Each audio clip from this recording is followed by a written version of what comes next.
Hello friends, today I'm going to talk you about this lens. It's the Sigma 50-500mm, which solves one typical problem every photographer has, which is asking himself when he's going to take pictures what I need and how many lenses I need to do whatever I want to do. And then this lens has pretty much all the focal lengths, which are very common unless obviously you are into wide angle photography.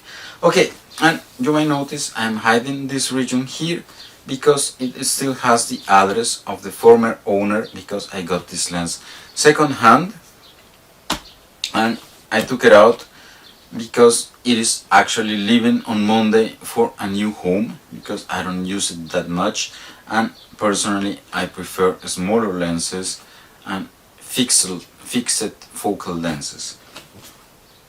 Okay, but anyway, let me just show you. This is a very interesting lens if you are into having one lens to rule them all. The trade-off, like everything in life, is you will have to handle something which is extremely big. Okay, this is the box for the filter, which a step down ring from 95mm to 86, which is already something. And then, as you can see, the previous owner was really careful about his lens. He kept all the documentation, and I try to do the same. It's not really difficult, I just have to keep the box somewhere around. There is one hood adapter for APS-C. I have never used it, so this thing is pretty much new, and it appeared that the former owner did not use it either. Okay, so just let me throw the box here. And now to the lens, so you can take a look at it. I try also to be very careful with my lenses, so I am using this plastic bag just in case some humidity comes in, and obviously I have some silica bags inside to eliminate any trace of moisture. Okay, so this is the lens. It has a huge front element, 95mm, as I told before, which is quite big. The hood, I have it here. Okay, if I manage to get it in position. Here you go, big lens. And when you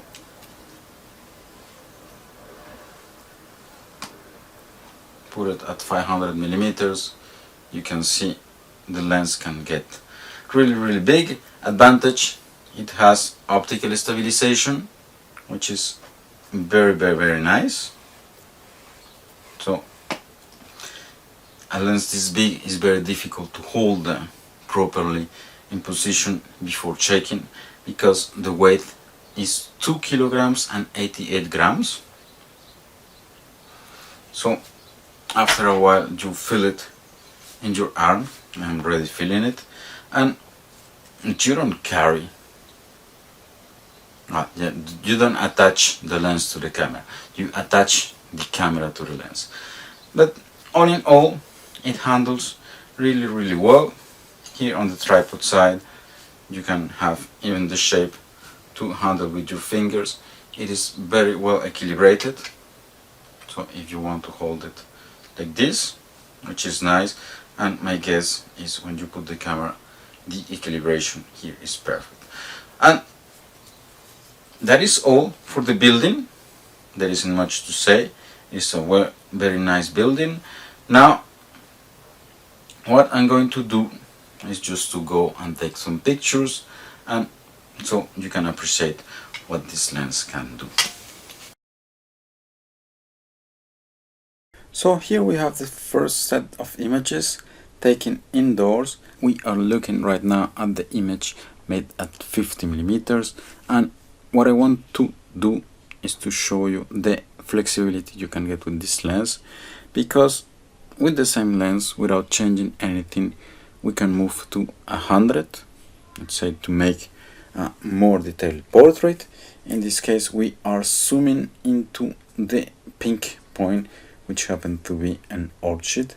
As we go, we can move to 200. We are getting now a really nice zoom, and we can see very good details and colors which are provided by the lens. Then we move by 300. This is the usual limit of most zooms, and still we have very good colors. We can move to 400, which starts to be not very common in standard zooms, to finally we get to 500. And this first introduction was just to show you the flexibility you can get with this lens. The obvious trade-off is that the aperture is not really big. The images I just showed to you were taken at f8, and I will explain you why I don't like using f5.6 in this lens. Now we move it outside, and I take advantage of these images to show you something this lens cannot do. I did the focusing around these 2 points here. I did that at 15 millimeters by zooming digitally with the camera. As I zoom, you will see that the focus point is going to move slightly. So at 100 it is barely noticeable. At 200 you start to notice strongly. 300 is completely out of focus. 400 same thing, and 500 you're totally lost.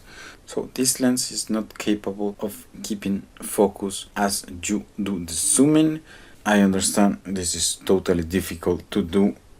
I mean, guaranteeing a zooming range between 50 and 100 and keeping the focusing constant during zooming would be an exploit. I don't think if it is physically possible.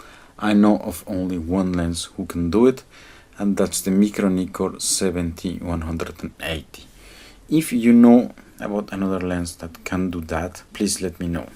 So here we do the same set of images as before, with the main difference that we adjust the focusing at each zooming distance. And here I want you to notice that we started at maximum aperture this lens can give, and as we zoom, the aperture is slightly changing from 4.5 to 6.3 that we see here. And this is why I don't like working with this lens below f6, because you will get some difference in exposure at these apertures.